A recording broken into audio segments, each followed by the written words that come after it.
ونستغفره ونؤمن به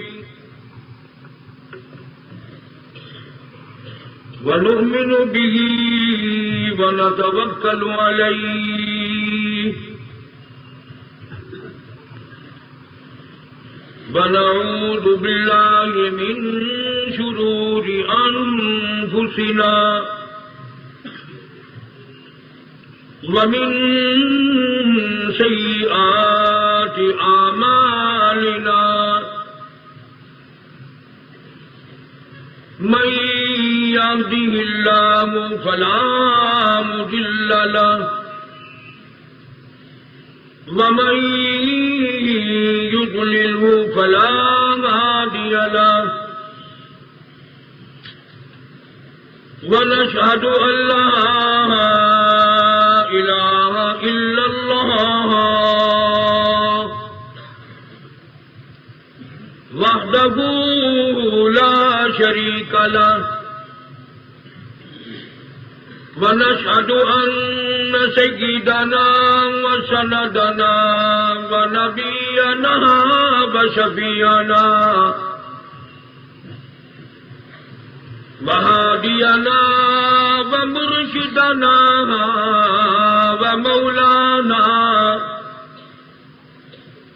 ومولانا محمدا عبده ورسوله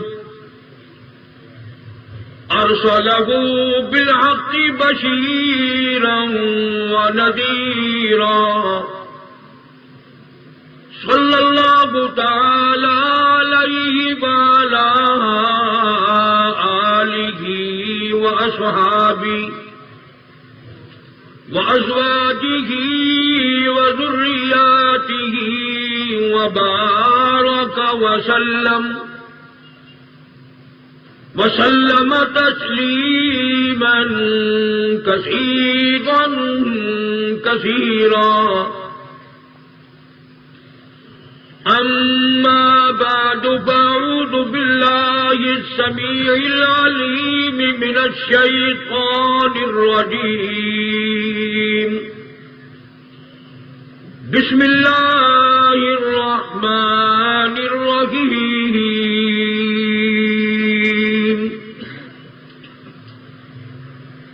قل إن كنتم تحبون الله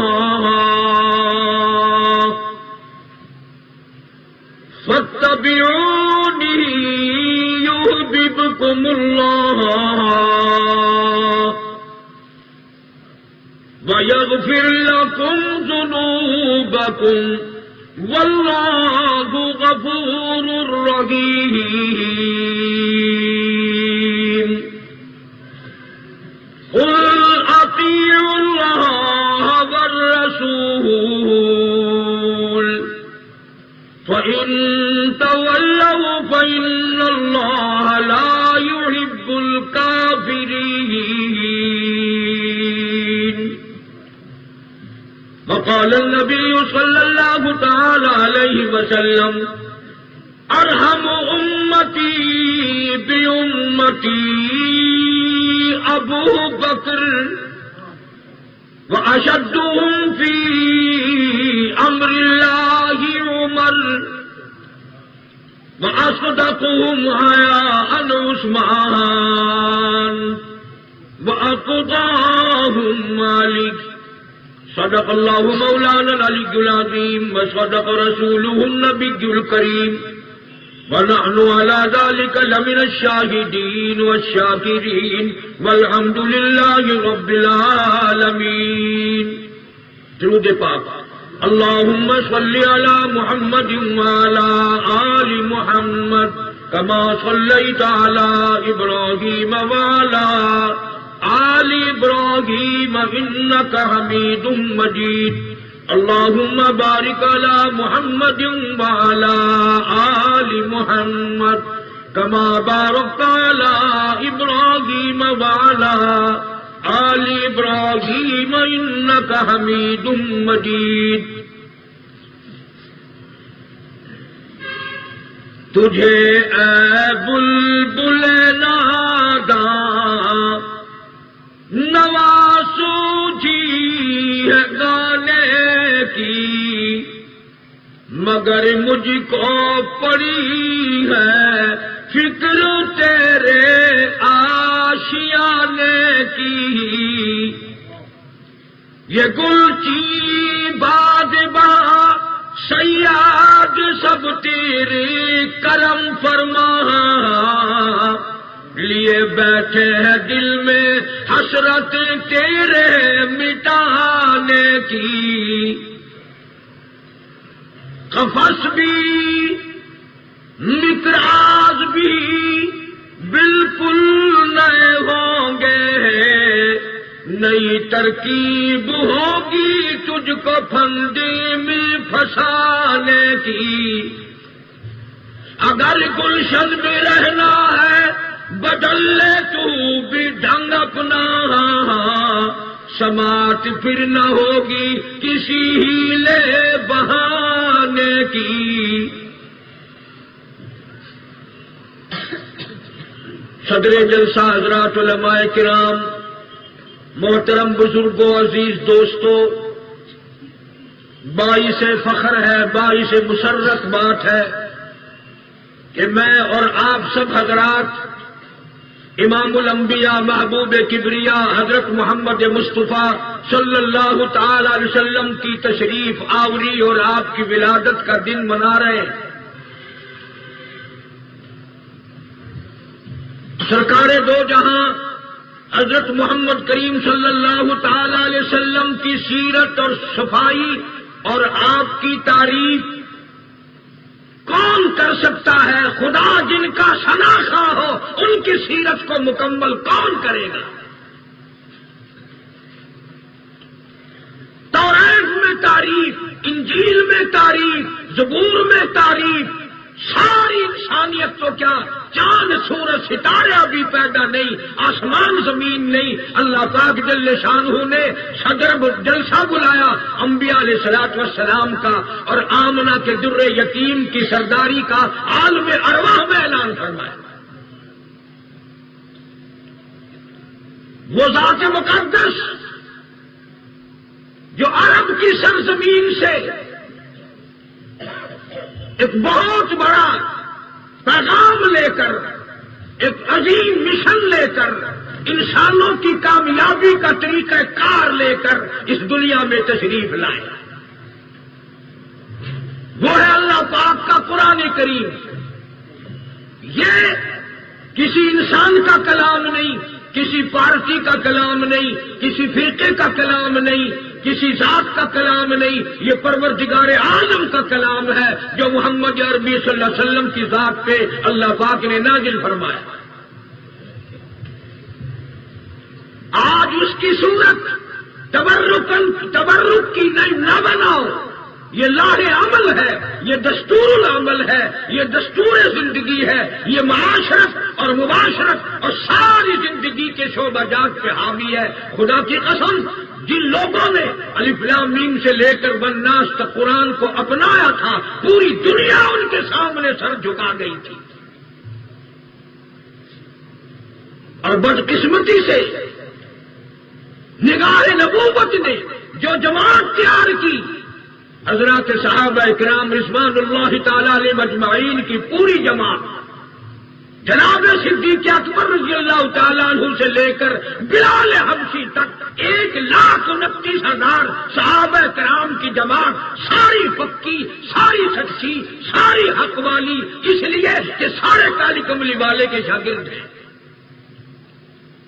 مسلمانوں کوئی غور کرو، پرائمری اسکول میں پڑھنے والے بچے پاس، مڈل اسکول میں پڑھنے والے لڑکے پاس، ہائی اسکول میں پڑھنے والے پاس، اور کالج میں پڑھنے والے پاس، اور کالی کملی والے کے شاگرد فیل کیسے ہو جائیں گے؟ محمد عربی صلی اللہ تعالی علیہ وسلم نے دارالعلوم قائم فرمایا، یونیورسٹی قائم فرمائی، محمد یونیورسٹی قائم ہوئی، اور جس کا نصاب تعلیم عرش عظیم سے آیا۔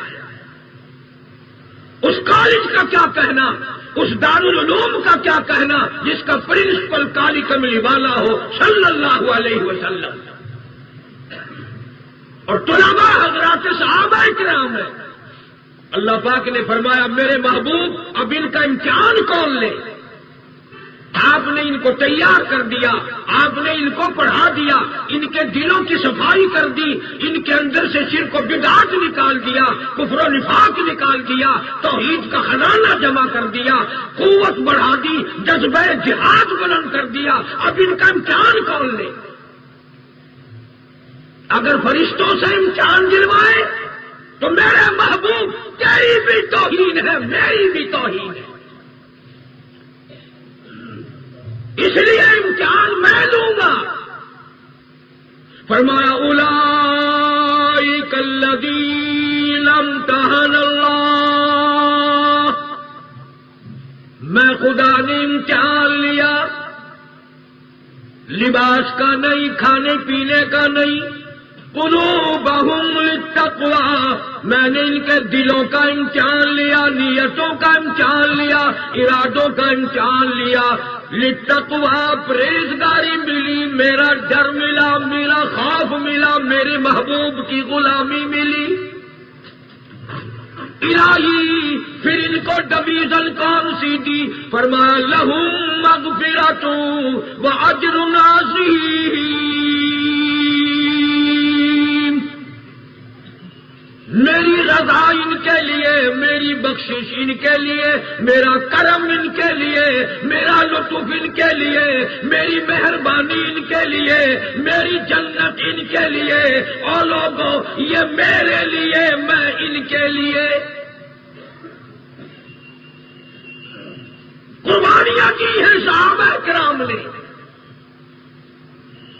جناب مدنی کریم صلی اللہ تعالی علیہ وسلم کی ذات اقدس ہے مکہ پاک، چاروں طرف سے کفار نے گھیرا ڈالا ہوا ہے. کوئی ہڈی مارتا ہے، کوئی پتھر مارتا ہے، کوئی روڑا مارتا ہے. چاروں طرف سے مارنے والوں کا مجمع ہے. روکنے والا کوئی نہیں، ٹوکنے والا کوئی نہیں، پوچھنے والا کوئی نہیں. سیدہ زینب رضی اللہ تعالی عنہا کو کسی نے آواز دی، اے زینب تم کہاں چلی گئی؟ تیرے ابا کو لوگوں نے مار ڈالا. پانی کا پیالہ لے کر دوڑی اور دوڑی دوڑی آتی ہے اور آ کر کے ابا کا حال دیکھ کے لپٹ گئی. مالک کائنات کی قسم، علماء کرام نے لکھا لوگوں نے اتنا مارا، اتنا مارا، بیٹی کے کپڑے بھی خون آلود ہو گئے. اور مکے والوں سے پوچھا ہے، اور مکے والوں میرے ابا کو نہ مارو، قصور بتاؤ، جرم بتاؤ، میرے ابا کا گناہ بتاؤ، کیا بات ہے؟ اگر تمہارا قرضہ میرے ابا نے دینا ہو نہ مارو، میں مزدوری کر کر کے چکا دوں گی، میں تمہارا قرضہ پورا کر دوں گی، یتیم مکہ کو نہ مارو. نے لکھا ہے حضور کریم صلی اللہ علیہ وسلم زمین پہ تشریف فرما ہوئے، پانی کا پیالہ اٹھایا، منہ میں پانی لے کر کلی جو کی تو منہ سے لہو ہے. آج جو ایمان، جو قرآن، جو اسلام مسلمانوں کو مارا نہیں کھاتا، اجالا نہیں آتا، راش نہیں آتا، اور کو آج کے مسلمانوں خدا کی قسم اس قرآن کے لیے کالی کملی والے کا لہو بہایا گیا.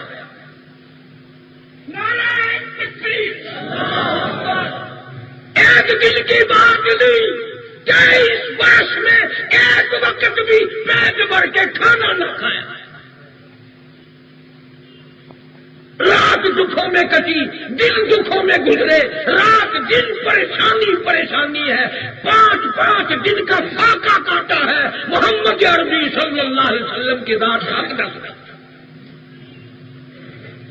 اور بیٹی نے پوچھا ابا یہ تو نہیں بتاتے، آپ بھی بتائیں کیا بات ہے، یہ مارتے کیوں ہیں؟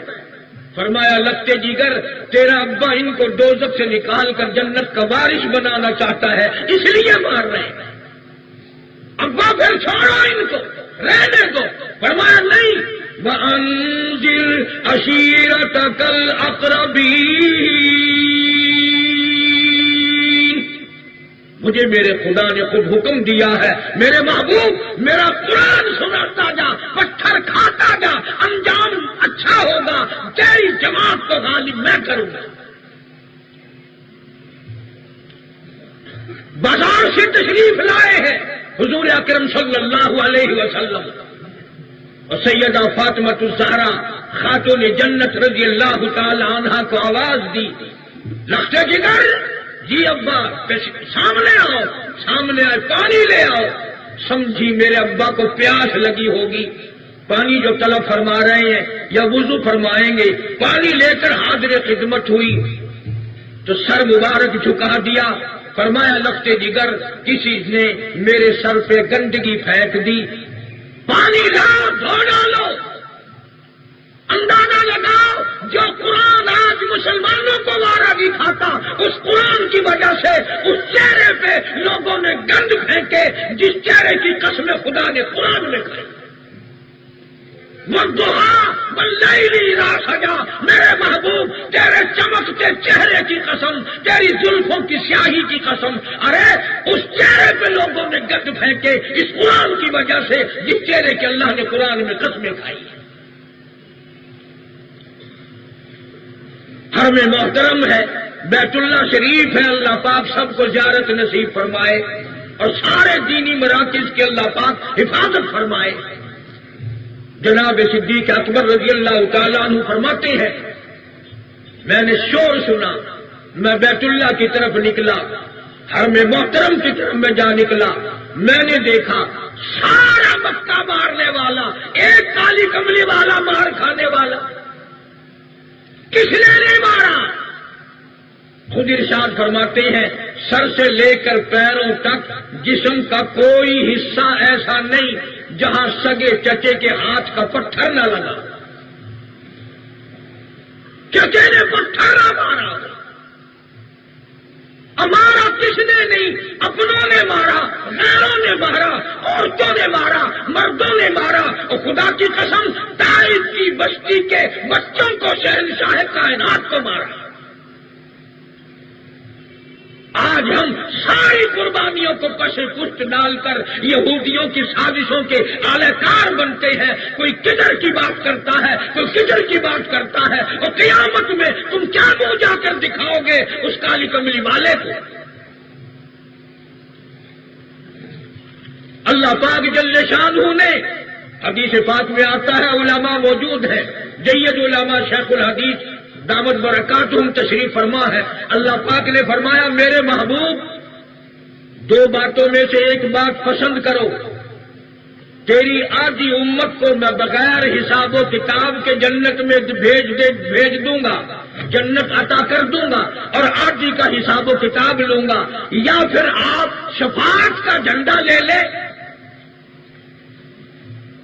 یا میری ذمہ داری پر آدھی امت کو بلا حساب و کتاب منظور کر لو اور آدھی کا حساب و کتاب لوں گا، یا پھر شفاعت کا تاج لے لو۔ حضور کریم صلی اللہ علیہ وسلم نے عرض کیا میرے اللہ میں آدھی کیوں، میں تو اس وقت تک راضی نہیں ہوں گا جب تک ایک ایک امتی کو جنت میں نہ لے جاؤں، مجھے تو شفاعت کا تاج پسند ہے، میں تو تیرے دروازے پہ سجدے کروں گا، عاجزی کروں گا۔ مشکاہ شریف میں حدیث ہے میں اتنا لمبا سجدہ کروں گا، اتنا لمبا سجدہ کروں گا کہ 7 دن اور 8 راتوں کا وقت بیت جائے گا، اتنا لمبا سجدہ کروں گا، اور تیری حضور میں عاجزی کر کر کے ایک ایک امتی کو جنت میں ساتھ لے کے جاؤں گا۔ تو سرور کائنات صلی اللہ علیہ وسلم کو لوگوں نے بیت اللہ میں مارا، خانہ کعبہ میں مارا، ادھر دھکا ادھر دھکا۔ صدیق اکبر رضی اللہ تعالیٰ عنہ آگے بڑھے اور آواز لگائی اتقتلون رجلا، کیا تم اس آدمی کو قتل کرنا چاہتے ہو جو اتنی بات کرتا ہے ان یقول ربی اللہ، اللہ میرا رب ہے، وہی بے نیاز ہے، وہی پالنے والا ہے، اسی کی شہنشاہی سے یہ سارا نظام کائنات چل رہا ہے۔ ایک ظالم اٹھتا ہے اسی مجمع میں سے اور محمد کریم صلی اللہ علیہ وسلم کے پیارے گلے میں کپڑا ڈالتا ہے اور اتنے بل چڑھاتا ہے، اتنے بل چڑھاتا ہے کہ سرکار کی آنکھیں باہر آ گئی۔ ایک اور اٹھا، اس نے کپڑا ڈالا، اتنا زور سے جھٹکا مارا کہ حضور صلی اللہ علیہ وسلم کے منہ مبارک میں جھاگ آ گئے۔ کہنا کیا چاہتا ہوں میں، جس نبی نے اتنے دکھ اٹھائے ہیں، جس ایمان کے لیے، جس یقین کے لیے، جس قرآن کے لیے، جس اسلام کے لیے، آج تم اس کو مسجد میں قید کرتے ہو۔ آج تم نے اس قرآن کو مردوں کے لیے رکھ چھوڑا ہے، اور ہوائی جہاز زندوں کے لیے، موٹر زندوں کے لیے، یہ پارک باغ زندوں کے لیے، یہ بازار زندوں کے لیے، یہ کاروبار زندوں کے لیے، یہ سبزیاں ترکاریاں زندوں کے لیے، یہ پھل زندوں کے لیے، یہ زمین آسمان زندوں کے لیے، اور خدا کا قرآن مردوں کے لیے۔ اس سے بڑا کیا ظلم ہوگا، کیا قہر ہوگا کہ ہم قرآن کو صرف تبرک پر دور رکھے ہوئے۔ جب تک ہماری عدالتوں میں، ہمارے مارکیٹ میں، ہمارے معاشرے میں اللہ کے قرآن نہیں آئے گا، خدا کی قسم نہ تمہیں یہودی بچا سکتے ہیں، نہ کوئی کافر تمہاری حفاظت کر سکتا ہے۔ امداد آئے گی، خدا کی طرف سے آئے گی۔ ایک ایک صحابی نے کمال کر دیا ہے۔ حضرت خالد بن ولید رضی اللہ تعالی عنہ جیسا بہادر 125 جنگ لڑے ہیں، 125 جنگ لڑے ہیں، اور ایک میں بھی شکست نہیں کھائی، ایک میں بھی ہار نہیں کھائی خالد بن ولید نے۔ بلکہ ایک جنگ کے موقع پر لاکھوں کا مجمع ہے کفار کا، ان کا جو جرنیل تھا وہ خالد بن ولید کو کہنے لگا کہ تم ڈرتے ہی نہیں ہو، تم بلا ہو، بھوت ہو، پریت ہو، جن ہو، تم کیا چیز ہو؟ لگا نہیں، بندے ہیں اللہ کے، کہ ہم اتنے لاکھوں کی تعداد میں آ کر پھر بھی تم سے ڈر رہے۔ تم کوئی چیز کھاتے ہو، کشتہ کھاتے ہو۔ حضرت خالد بن ولید رضی اللہ تعالیٰ عنہ نے فرمایا ہاں کشتہ بڑا اہم ہے، ہم کھاتے۔ لگا یار مجھے بھی کھلا۔ لگا یہ کشتہ جو ہے غسل کر کے کھایا جاتا ہے۔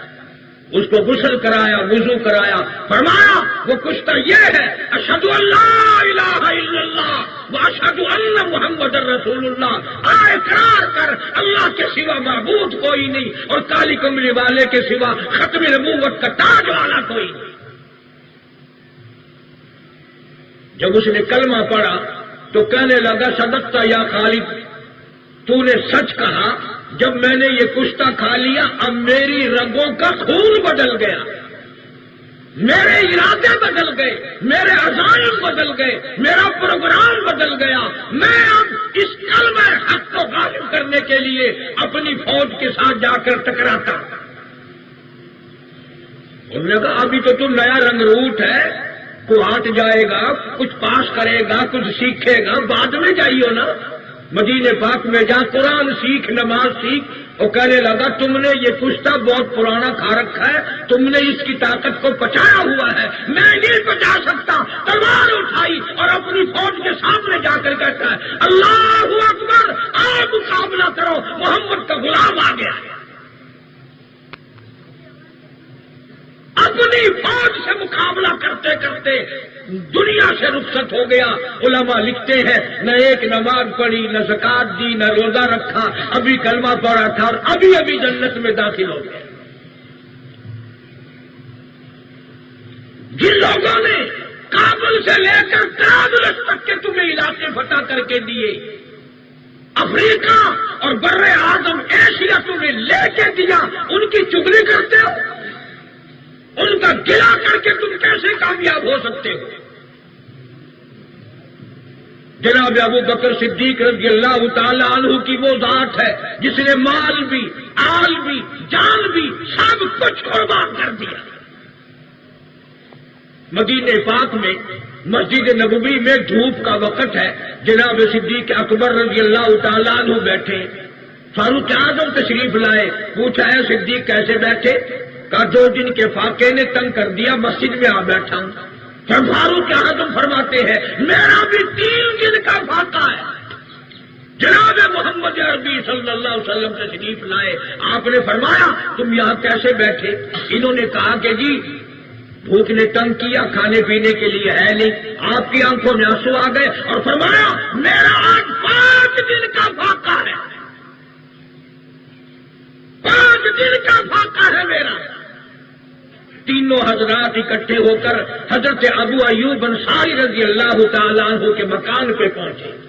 وہاں جا کے پتا چلا کہ ابو ایوب انصاری گھر پہ نہیں، تو گھر والی نے کہا گھر والا نہیں ہے، گھر والی تو ہے، تشریف رکھے، کھانا کھا کے جائے۔ کھانا تیار کیا گیا، حضور کریم صلی اللہ علیہ وسلم کے سامنے جب کھانا رکھا گیا آنکھوں میں آنسو آ گئے، فرمایا 5 دن کا فاقہ تو میرا ہے، میری فاطمہ کا نہ جانے کتنے دنوں کا فاقہ ہے، پہلے اسے بھی کھانا پہنچا کے آؤ۔ میں یہ عرض کرنا چاہتا ہوں کہ صحابہ ابی طالب کے زمانے میں 2.5 برس تک صحابہ کرام نے حضور کا دامن پکڑے پکڑے، کھانا نہ ملا، روٹی نہ ملی، گوشت نہ ملا، سبزی نہ ملی، ترکاری نہ ملی، گھی دودھ نہ ملا، درختوں کے پتے چبا چبا کر 2.5 برس گزار دیے، پر کالی کملی والے سے بے وفائی نہ کی۔ باقی عورتیں ایسی تھی، ان کی گود میں شیر خوار بچے، جب اماں کو کھانا نہ ملا، بھوک آئی، پیاس آئی، نور نظر لخت جگر ماں کی گود میں تڑپ تڑپ کر ایڑیاں رگڑ رگڑ کر ماں کے سامنے دم توڑ رہا ہے، اور آسمان کی طرف منہ اٹھا کر کے ماں کہتی ہے یہ ایک بچہ مر رہا ہے، 100 بچے مر جائے مولا میں تیرے نبی کا دامن چھوڑنے کو تیار نہیں۔ کتنے بچے صحابہ ابی طالب کے زمانے میں اس درے میں قید کاٹتے کاٹتے دنیا سے چلے گئے، کسی نے اسلام کو پیٹھ نہ کی، قرآن کو کنڈ نہ کی۔ ایسے پکے لوگ تھے۔ جناب سیدہ خدیجہ رضی اللہ تعالی عنہا کے پاس حضور اکرم صلی اللہ علیہ وسلم کھڑے ہیں، آپ نے حضرت خدیجہ کو دیکھا رو رہی ہیں، تو پوچھا میری خدیجہ تو بڑی جگرے والی مائی ہے، تو بڑی گردے والی مائی ہے، کبھی روئی نہیں، آج کیوں رو رہی ہے؟ فرمانے لگی آخر میں اماں ہوں، میری بیٹیوں کی بھوک کی وجہ سے آواز تک نکلنی بند ہو گئی۔ سرکار کی طبیعت پہ اثر ہوا، جنگل کی طرف تشریف لے چلے، ایک صحابی نے ہدیہ پیش کیا، واپس تشریف لائے، اپنی بیٹیوں کو نام لے لے کر بلایا اور ایک جگہ بٹھا کر جھاڑیوں کے پتے رحمت والے ہاتھوں سے تقسیم فرمائے اور فرمایا فاطمہ، اے رقیہ، اے ام کلثوم، اے زینب، یہ جھاڑیوں کے پتے کھاؤ اور خدا کا قرآن پڑھ۔ نبی کے خاندان نے جھاڑیوں کے پتے چبا چبا کر قرآن پڑھا، آج تم لوگ مکھن کھا کر قرآن نہیں پڑھتے، شرم نہیں آتی، مسلمان ہے، ارے گھر کے گھر میں قرآن کا دیدار کرنے والا کوئی نہیں۔ رات کو ٹیلی ویژن اور VCR کی لعنت آ گئی، صبح اٹھتے ہی اور وہ ناشتے کی لعنت آ گئی، نہ شام کو خدا کا نام نصیب ہوا، نہ صبح کو خدا رسول کا نام نصیب ہوا۔ یہ مسلمانی ہے؟ اللہ والوں کا یہ طریقہ کار کون کہتا ہے یہ تھا؟ 10 آدمی ایک ایک گھر میں، فیملی میں 15 آدمی ایک ایک فیملی میں، ایک بھی قرآن دیکھنے والا نہیں۔ حدیث پاک میں آتا ہے، حالانکہ ارشاد ہے محمد کریم صلی اللہ علیہ وسلم کا، جو آدمی اللہ کی رضا کے لیے کسی بیمار کی بیمار پرسی کرے، تیمارداری کرے، 24 گھنٹے تک 70,000 فرشتہ اس کے لیے بخشش کی دعا مانگتا ہے۔ 70,000 فرشتہ۔ فرمایا من اتبع الجنازہ ایمانا واحتسابا غفر له ما تقدم من ذنبی او کما قال النبی صلی اللہ علیہ وسلم. فرمایا جس نے اللہ کی رضا کے لیے جنازہ پڑھا یقین کے ساتھ ثواب کی امید کے ساتھ اللہ کے نبی نے اعلان کر دیا غفر له ما تقدم من ذنبی، اس کے پچھلے سارے گناہ معاف کر دیے جائیں.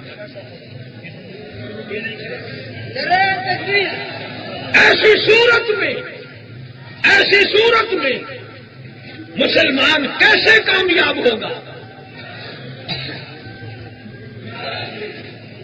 قرآن کریم نے حضرات صحابہ کرام کی عزت و ناموس کا وہ مقام بتایا. فرمایا فَإِنْ آمَنُوا بِمِثْلِ مَا آمَنْتُمْ بِهِ فَقَدِ اهْتَدَوْا. اس طرح ایمان لاؤ جیسے صدیق اکبر ایمان لائے، جیسے فاروق اعظم ایمان لائے، جیسے عثمان ذی النورین ایمان لائے، جیسے علی مرتضی، سارے صحابہ جس طرح ایمان لائے. اور یہ جو فاروق اعظم رضی اللہ تعالی عنہ کی ذات ہے یہ تو بڑی نرالی ہے، بڑی نرالی ہے. اس کا نام اللہ پاک نے ایسا رکھا اس سے جدا کوئی ہو ہی نہیں سکتا، کوئی نہیں ہو سکتا. تو سارے صحابہ مجاہد تھے، غازی تھے، بہادر تھے. کیوں؟ اس لیے کہ تیار کیے تھے محمد عربی صلی اللہ علیہ وسلم کی ذات نے. ایک ایک مجاہد بنایا. سارے صحابہ اس قدر دکھوں سے دوچار ہوئے، کوئی ان کو پریشانی نہ آئی اس بات کی کہ ہمارا انجام کیا ہو. بے پرواہ ہو کر انجام سے یہ لوگ باطل سے ٹکرائے، شرک سے ٹکرائے، کفر سے ٹکرائے، قیصر و کسریٰ کی طاقت سے ٹکرا کر ان کو پاک کر دیا محمد کے غلاموں نے. آج ہم کبھی کسی کا انتظار کرتے ہیں، کبھی روس کا، کبھی امریکہ کا، کبھی کسی کا. وجہ یہ ہے کہ ہم نے قرآن سے پیٹ کی ہے، قرآن سے کنڈ کی ہے، نتیجتاً ہم سب کو پریشانیوں کا سامنا کرنا پڑ رہا ہے. قرآن کریم نے ان حضرات کے بارے میں ایک دو جگہ نہیں، صفحات کے صفحات، صورتوں کی صورتیں نازل فرمائی کہ تم اپنا فکر کرو. یہ تو اتنے اونچے لوگ ہیں، یہ تو اتنے اونچے لوگ ہیں، رضی اللہ عنہم ورضوا عنہ. جناب سیدنا امیر حمزہ رضی اللہ تعالی عنہ میدان احد ہے، پہاڑی کے اوپر حضور کریم صلی اللہ علیہ وسلم کو بھی زخم آیا، دھکا دیا کافروں نے. آپ ایک غار میں گرے، دندان مبارک شہید ہوئے، لہو کی کلیاں کر رہے ہیں، زخمی ہیں. 70 کے قریب صحابہ کرام رضوان اللہ تعالی علیہ مجمعین کی جماعت شہید ہو گئی. پر سرکار کو خبر دی گئی کہ تیرا پیارا چچا بھی شہید ہو گیا ہے. وہ وہاں تشریف لے چلے اور جا کے دیکھا بخاری شریف کی روایت میں ہے جب اپنے چچا کے ٹکڑے دیکھے سرکار کو چکر آ کر زمین پہ بیٹھ گئے. دیکھنے والا منظر نہ تھا. چچا کے چہرے پہ نظر ڈالی، ناک نہیں، ادھر ادھر نظر ڈالی، دونوں آنکھ نہیں، اور نیچے کو نظر کی، دونوں لب نہیں. منہ میں جھانک کر دیکھا تو زبان نہیں، اور نیچے کو نظر کی، پیٹ میں جگر اور کلیجہ نہیں، دونوں ہاتھ نہیں، دونوں پیر نہیں، 11 ٹکڑے ہیں. سید شہداء سیدنا امیر حمزہ رضی اللہ تعالی عنہ کے پیغمبر کے پیارے چچا کے اس قرآن کے لیے، اس اللہ کی توحید کے لیے، اسلام کی عظمت کے لیے، کفر کو مٹانے کے لیے پیغمبر کے پیارے چچا نے 11 ٹکڑے کرا. کپڑے بھی اتار کر لے گئے کافر لوگ. رحمت کائنات صلی اللہ علیہ وسلم کے سامنے صحابہ کرام روتے ہوئے آئے کہ اب کفن کا معاملہ بھی یہ ہے کہ ان ٹکڑوں کو جمع کیا ہے اور پھر بھی ایک چادر ہے کفن کی وہ بھی پوری نہیں آتی، وہ بھی پوری نہیں آ رہی ہے. تو فرمایا سر کو ڈھانپ دو، میرے پیارے چچا کے پیروں پہ گھاس کے پتے ڈال دو. اتنی بڑی قربانی دینے کے باوجود کفن بھی پورا نہیں، ٹکڑا ہونے کے باوجود کفن بھی پورا نہیں،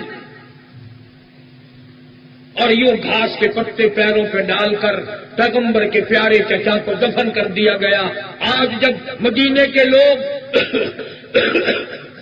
احد پہاڑ کے قریب جاتے ہیں تو زبان حال سے امیر حمزہ کہتا ہے اور کلمہ پڑھنے والوں ادھر آؤ، اگر تم کو کلمہ پیارا ہے، اسلام پیارا ہے، ایمان پیارا ہے، قرآن پیارا ہے تو میری طرح ٹکڑے کراؤ، جب باقی رہے گا اسلام، ورنہ نہیں رہے گا.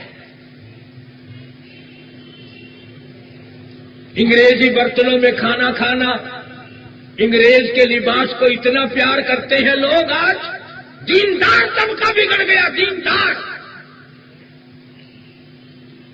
اور یہ جو تم اخباروں میں پڑھتے رہتے ہو نا، فلانا سر فلانا سر فلانا سر، انگریز کے زمانے کے سر، ان کے ساری سر ہیں، ان کے پیر ویر نہیں ہے. انگریز کی منڈی میں القاب سستے نہیں تھے. قوم سے غداری کی، ملک سے غداری کی، ایمان سے غداری کی، محمد صلی اللہ علیہ وسلم کے فرمان سے غداری کر کر کے لوگوں نے القاب حاصل کی. ان کی پہچان رکھو، ان کے خاندانوں کو پہچانو. یہ پرانے قوم ہیں جو ملک و قوم سے غداری کیا کرتے ہیں. الحمدللہ ہم ان بزرگوں کے غلام ہیں. قطب عالم حضرت مولانا احمد علی صاحب لاہوری رحمت اللہ علیہ، جس نے ساری زندگی میں بے نماز کے ہاتھ کا ٹکڑا نہ کھایا. میں ان بزرگوں کو مانتا ہوں. پیر عبد الحادی دین پوری رحمت اللہ علیہ، جس نے ساری زندگی میں بے نماز کے ہاتھ کا پانی نہیں پیا. اور انشاءاللہ آج ہمیں نمازی کے ہاتھ کی روٹی نصیب نہیں. نمازی کے ہاتھ سے روٹی مل جائے توبہ کرو.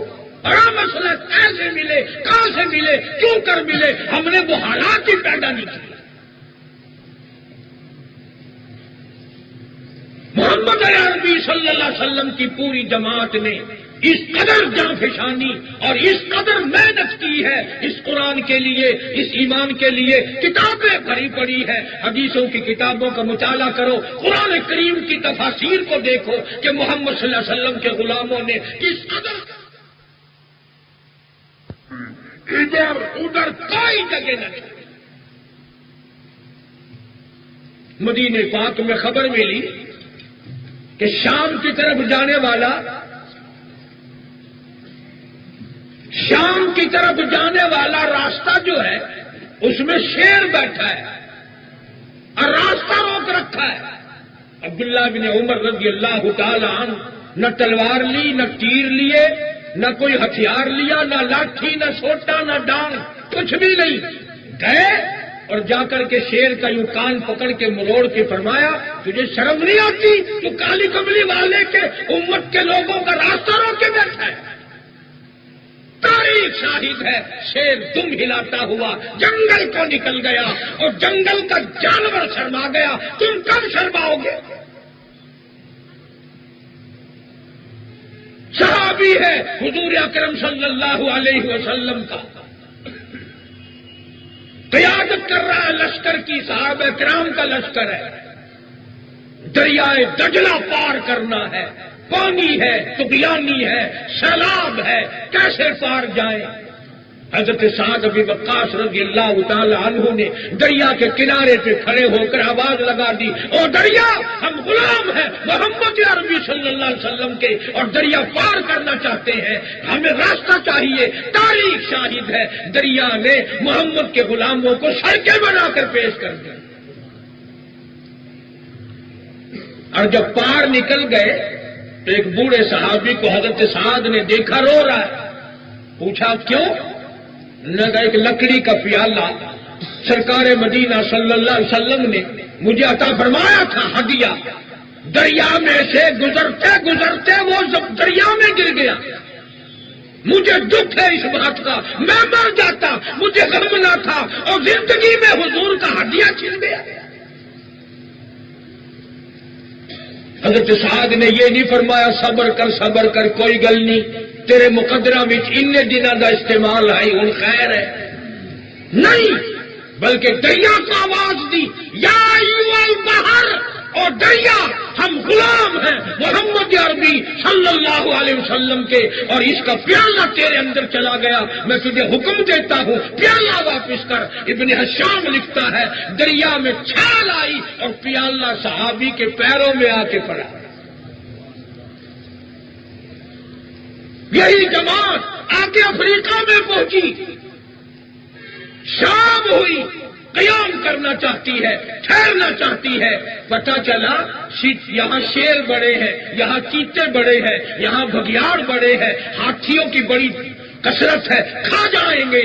یقین دیکھو، جو یقین محمد کریم صلی اللہ علیہ وسلم نے ان کا بنایا، جو ان کا مزاج بنایا، جو ان کے حالات بنائے، ان کی طبیعت بنائی. ایک صحابی وضو کرتا ہے، 2 رکعت نماز پڑھ کر درخت پہ چڑھتا ہے اور آواز لگاتا ہے، او جنگل کے جانوروں، اور بگیاروں، اور شیروں، اور چیتوں، اور ہاتھیوں، ہم غلام ہیں محمد مدنی صلی اللہ علیہ وسلم کے، اور ہم یہاں ٹھہرنا چاہتے ہیں، ہم یہاں چھاؤنی بنانا چاہتے ہیں. میں تمہیں اعلان کرتا ہوں 24 گھنٹے کے بعد جو یہاں مل جائے گا ہم اس کو قتل کر دیں گے. تاریخ شاہد ہے، سارے جانور چیخو پکار کرتے ہوئے جنگل سے باہر نکل گئے.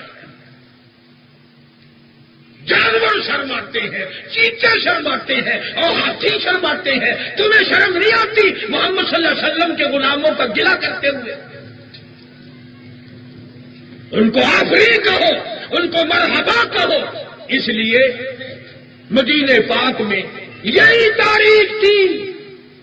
سرکار دو جہاں حضرت محمد رسول اللہ صلی اللہ علیہ وسلم کا آخری وقت ہے، آخری وقت ہے. مسجد نبوی ہے، اللہ سب کو زیارت نصیب فرمائے.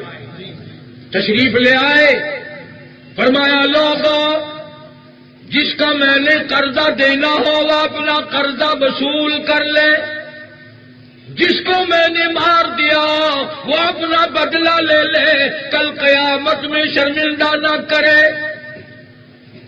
نبی ہو کر قیامت کا کتنا فکر، امام الانبیاء صلی اللہ علیہ وسلم. اس کے بعد پھر آپ حجرے مبارک میں تشریف لے گئے. دیوانوں پہ، پروانوں پہ قیامت ٹوٹ پڑی. ارے جس کے پیچھے گھر لٹایا، وطن برباد کیا، سب کچھ برباد کیا، اپنے بچوں کو نیزوں کی نوک پہ لٹکوایا، آج ان سے جدائی کا وقت آ رہا.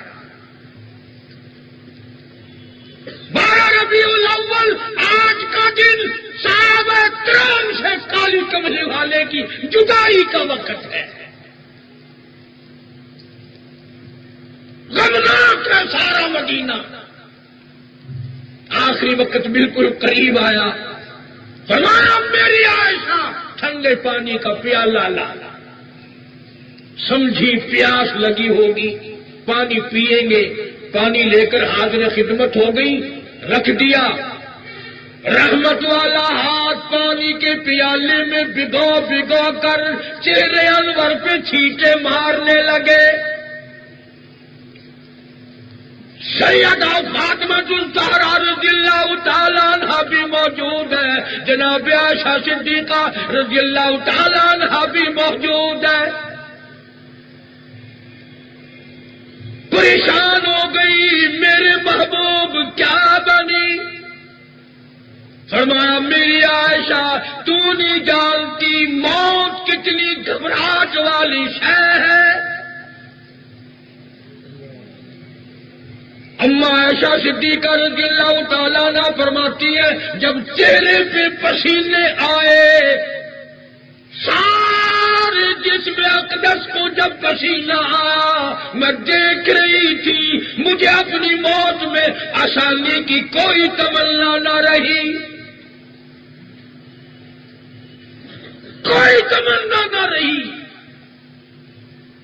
آج جس نبی سے عوام اور خواص ہم مل کر بے وفائی کر رہے ہیں، اما عائشہ فرماتی ہے، ابن ہشام لکھتا ہے کہ آواز بند ہو گئی، سانس بالکل ختم ہو رہا تھا، لب حرکت کر رہے تھے۔ فرماتی ہے میں نے یوں کان لگایا، آواز تھی ربی ہب لی امتی، مولا میری امت کو معاف کر دے۔ کس وقت میں بھی تجھے یاد کیا، اور تو جوانی میں یاد نہیں کرتا، تو نبی پاک صلی اللہ علیہ وسلم کی سنتوں کو دفتروں میں یاد نہیں کرتا، تو کوٹھی میں یاد نہیں کرتا، تو بنگلے میں یاد نہیں کرتا، تو گھر میں یاد نہیں کرتا، تو دکان پہ یاد نہیں کرتا۔ انہوں نے سانس نکلتے نکلتے بھی تجھے نہ بلایا، اس وقت میں بھی تجھے یاد فرمایا۔ خود حضرت علی رضی اللہ تعالیٰ عنہ فرماتے ہیں کہ پیغمبر خدا صلی اللہ علیہ وسلم کی وفات کے بعد فاطمۃ الزہرا 6 مہینے زندہ رہی، کسی نے مسکراتی نہ دیکھی، ہر وقت غمگین رہتی تھی اور کہتی تھی اے انس اور فلاں نے تم نے میرے ابا کی قبر پہ کس طرح مٹی ڈالی ہے، کن ہاتھوں سے مٹی ڈالی ہے۔ آخر اسی غم میں گھلتے گھلتے 6 مہینے کے بعد آخری وقت آیا، شیر خدا کو بلا کے کہتی ہے اے علی میری ایک وصیت ہے، اچھی زندگی تمہاری ساتھ گزاری ہے، اگر میرا انتقال میری وفات دن میں ہو جنازہ پھر بھی میرا رات کو اٹھانا۔ کیوں؟ اس لیے زندگی میں کسی غیر محرم کی نظر نہیں پڑی، میری تمنا ہے میرے جنازے پہ بھی کسی کی نظر نہ پڑنے پائے۔ یہ اسوہ ہے پیغمبر صلی اللہ علیہ وسلم کی بیٹی کا۔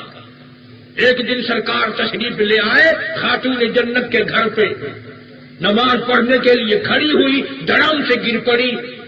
آپ نے پوچھا کیا بات ہے؟ عرض کیا فاقہ ہے، تنگ دستی ہے، تنگی ہے۔ نماز پڑھ کر جب فارغ ہوئی تو حضور کریم صلی اللہ علیہ وسلم نے فرمایا مصلی اٹھاؤ۔ مصلی اٹھا کے دیکھا نیچے سونے کا ڈھیر لگا ہوا، فرمایا جتنا مرضی آئے لے لے لگتے جگر، لیکن اس کا حساب و کتاب دینا پڑے گا۔ فاطمۃ الزہرا نے مصلی کو ڈھانپ دیا اور کہنے لگی میں اس سونے پہ تھوکنے کو تیار نہیں جو قیامت میں میرے لیے روڑا بن کر ہے۔ سارے صحابہ کا یہ تقویٰ ہے، یہ پرہیزگاری ہے۔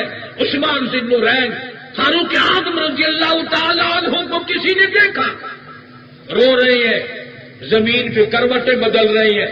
کسی نے پوچھا فاروق تجھے کیا ہوا؟ فرمایا لوگوں قبر کا اندھیرا یاد آ گیا، قبر کا اندھیرا یاد آ گیا۔ حضرت عثمان رضی اللہ تعالیٰ عنہ اتنے رویا کرتے تھے کہ یہاں رخساروں پہ آنسوؤں نے نالی بنا لی۔ ابن عباس رضی اللہ تعالیٰ عنہما اتنے روتے تھے اللہ کے خوف سے، اللہ کے ڈر سے، دونوں آنکھیں ضائع ہو گئی۔ میں کہہ رہا ہوں آپ سن رہے ہیں، عمل کی پتہ نہیں کس کو توفیق ہوگی۔ مسئلہ صرف یہ ہے کہ آج کے دن کم سے کم ہم یہ عہد کریں کہ ہم ہر سنت کی تابعداری اپنے گھروں میں کریں گے، نماز کی پابندی کریں گے، موت سے پہلے اپنی قبر کی تیاری کریں گے۔ اس لیے کہ قرآن کریم کا اعلان ہے قُلْ مَتَاعُ الدُّنْيَا قَلِيلٌ، دنیا بہت تھوڑے دنوں کی ہے، سال چھوڑ کے چلے گئے، تم بھی سارے جاؤ۔ اور یہ پتہ نہیں گھر میں موت آئے گی، دفتر میں موت آئے گی، سڑک پہ موت آئے گی، ایکسیڈنٹ میں موت آئے گی۔ یہ تو بڑا مشکل ہے ہم میں سے کہ سجدے میں موت آئے، مگر کم سے کم تمنا تو رکھو، ادھر تیری زبان پہ خدا کا قرآن ہو، ادھر موت کا پیغام ہو، مزہ آ جائے گا۔ حدیث پاک میں آتا ہے جو آدمی قرآن کریم کی تلاوت کرتے کرتے فوت ہو جائے قیامت کے دن بھی قرآن پڑھتا ہوا اٹھے گا اور سارا قیامت کا میدان کستوری کی خوشبو سے مہک اٹھے گا۔ حضور کریم صلی اللہ علیہ وسلم کی تابعداری غلامی ہماری کامیابی کی ضمانت فراہم کرے گی۔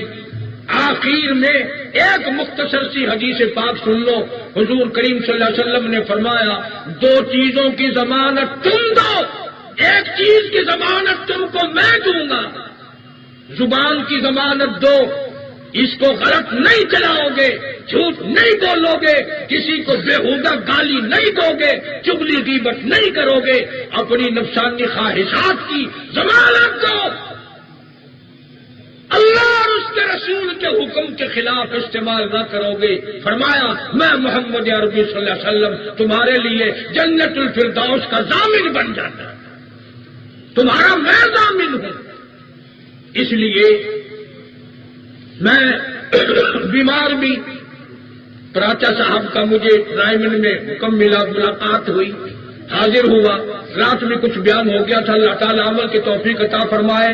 باقی انشاءاللہ بڑے اچھے اچھے موضوعات پر وہاں سے آپ کو کیسٹیں ملیں گی، موت کا منظر ہے، نماز اور عذاب ہے، صحابہ کرام کو جاننے کے لیے ان کے مقام کی کیسٹیں جب سنو گے، تاریخی حالات سنو گے، انشاءاللہ محبت پیدا ہوگی، رغبت پیدا ہوگی۔ اسی طرح یوسف علیہ السلام، یونس علیہ السلام، ان حضرات پر بھی آپ کو علماء ہند کا شاندار ماضی ملے گا، اچھے اچھے ملیں گے۔ اللہ پاک ہم سب کو عمل کی توفیق عطا فرمائے۔ وآخر دعوانا ان الحمدللہ رب العالمین۔